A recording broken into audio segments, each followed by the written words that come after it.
to another episode of The Follow-Up.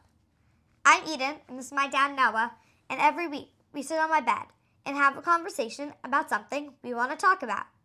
So this week we're going to talk about volunteering. So this is episode 212, and today we, through school, did some volunteering. We cleaned up the park outside, so we raked the leaves. I think some people planted trees. We were just cleaning up, bagging sticks, so it, just so it looked nice. Mm-hmm. And it could be nice and clean. And we also made, care packages for migrant families. We made cards, bookmarks, just to bring a smile on people's faces. And I think we packaged some lunches too. Mm-hmm. Yeah, there was all different stations set up at school, so it was really nice. And it was the day of service. And we'll talk about what else we do with synagogue and the giving circle. But when you're volunteering, what does it mean to you when you hear the word volunteering? It's being able to help someone else and put a smile on someone else's face who probably doesn't, who doesn't have what you have right now, mm-hmm. or just doesn't have it really at all, and being able to help someone in a way that's really thoughtful to them. Yeah, right. Really, that is, and that you're not asking for anything in return. You're doing it because you feel it's important that you should do it because you know you're doing something right, and that is good it's good. It feels, you're not doing it because of this. You're doing it because, you feel it, in your heart that you're doing something right. And good. Right, not just something not right, but doing something good for others. Yeah. Not right, that was wrong. Yeah, and that it benefits an entire community. And it's a way, when people volunteer, it's a way to bring community together, I feel more. Sure, especially when people are doing it together, it brings good vibes to everybody who's doing it together, that you're all in. And when you hear about really why you're doing it or who you're doing it for, mm-hmm. not for, but who you're doing it for, I feel like it empowers you to want to do it.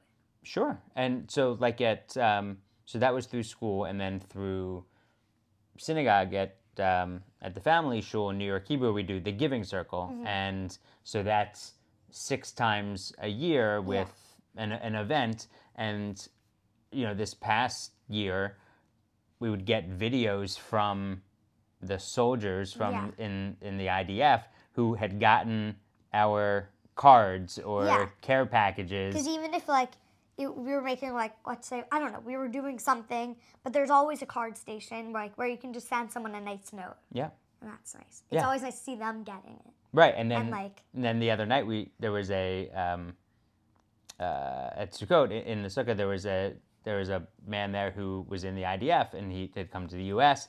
and he said the best we'd gotten your cards, but the best ones are the ones from the kids. Yeah. And so that the kids are thinking about what everybody else is going through, and you're able to make a difference in this generation as well. And it's nice to, even if you don't see them get whatever you're doing or anything, but it's nice to know that you can make someone else's day a little bit better. Yeah. Just by I made a happy, they said, happy birthday cards, they need those. I made a happy birthday card, and we made pop-up cards. Mm-hmm. Even though I'm not going to see that person getting it or anything, but I know they're going to feel at least a little bit of joy from that. For sure.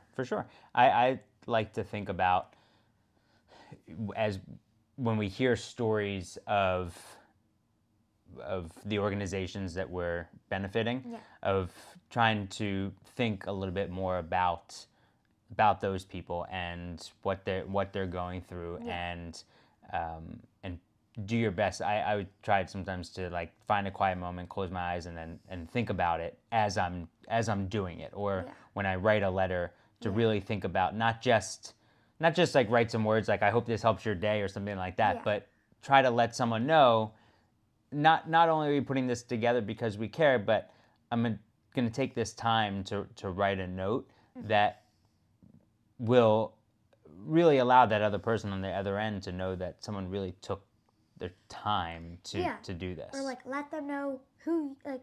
Well, I mean, it depends like what you're like. I know what you mean. But like who are you and where do you live and like tell them a little bit about yourself. Right. I'm a fifth grader in New York City.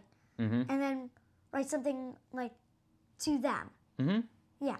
Yeah, it is. That's like how you meaningful. Appreciate them. Yeah, it's meaningful. Or how you hope something. Yeah, and it doesn't just stop with just these activities also. No. So volunteering also isn't just for the less fortunate. It's you could be volunteering like when or anything. We volunteer around school, or you volunteer you're going to volunteer to hand out candy for the younger kids for their Halloween party. Volunteering matters. Yeah, it can be a lot of different things. Yeah. I mean, yeah. Yeah, and like I grew up with it that grandma and grandpa were always volunteering. Like grandma was always volunteering at school, at where I grew up, where I went to school. At synagogue, always volunteering. Grandpa was constantly volunteering in the community and still is.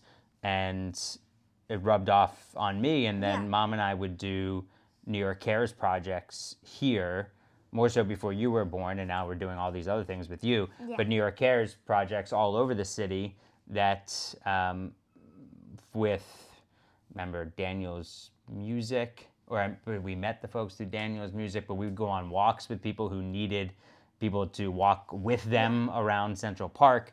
What else would you do? All sorts of different things in different neighborhoods, from reading with younger kids, like supervising some athletics, organizing or maybe coat drives. We did all sorts of things, and it was nice to be able to do that one together, and also Mom and I did it separately at different times as well. And it's also nice to see, I think, all the other people who have come out, because then it makes you realize, there are a lot of good people out there, and whenever you are volunteering, not to shortchange and not to say, oh yeah, I've done enough. No. Like, just be there, do it, and really understand that you are making a difference and why you're doing it. Or like even like one thing we did today, like we cleaned up the park. Even if it's not like we couldn't clean up the whole park, okay, but no, we did not. But it's a park with trees. There's a lot of leaves everywhere. But even if like you're benefiting. I mean, a lot of like younger kids go there after school a lot, or people hang out. Yeah, sure. So you're not just benefiting like yourself, and even if it's not the most fun thing to do, or you don't want to wear like the gloves or anything, but it's like you're benefiting the whole community and the school, and it's like you have like it's like a nice place to be, right. You feel like you're like, this park looks a little bit nicer now. Exactly. And think about it. So you said, like, maybe you don't want to wear the gloves to rake or something. You're putting on the gloves maybe it was like 30 minutes. So, like, we always talk about putting things in perspective. Yeah, that was just a random example. Right, I understand what you're saying, but it was just true. take that for using it for something else. Like, I don't want to wear these mitts. Or, like, it's 30 minutes, put it in perspective. It's not about you. Yeah. And focus on what the task is. Yeah. For that one, it's like it's like benefiting you, but it's also benefiting like the whole neighborhood. Right. And just makes our city a prettier place. Yeah. I wish there were volunteer projects like that all the time to make the city look prettier. Yeah. Yeah. Well, I'm glad that you understand the value of it, and also that, like, I know as you get older, and you'll even have, like, you're gonna have a bat mitzvah project at some point, and a lot of that is about community service and giving back, and I hope it always stays with you. Yeah, and it's not. I feel like when people do that, like, I've heard people say, I have to do this for my like bat mitzvah project, but it's not. You have to do it for it. It's like, yes, you do. But thinking about it that way, I feel like makes it so much like you're like grumpy to do it. Well, you're just checking off a task. You're checking off a task, exactly. Yeah. But I feel like it should be something that people should do more, not just because they have to, because they feel they should. You know what helps with that is really knowing what you're doing it for, and who you're doing it for. So really throwing yourself in it and taking that extra step to learn about the organization and why you're doing like it. at the Giving Circle, there's usually like a mini presentation where it like tells you, and I feel like that gives you a sense of like, okay, this is what I'm doing it for. Yeah, the real purpose. And I really know why this is so important. Yeah, I agree. All right, well, I love you very much. Love you. Proud of you as always.